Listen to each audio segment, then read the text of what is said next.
Herkese merhaba arkadaşlar, kanalımıza hoş geldiniz. Gupse Özay eşi Barış Arduç'u öve öve bitiremedi. Güzel oyuncu Gupse Özay, kızı Can Asya'nın kendisinden ve eşinden hangi özelliklerini almasını istediği yönünde soru üzerine Barış Arduç'u öve ve bitiremedi.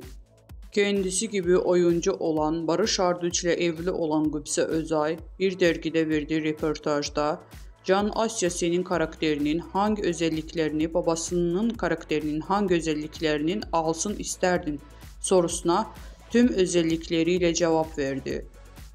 Ünlü oyuncu Gupse Özay her şeyini babasından alsın sorusuyla cevapladı.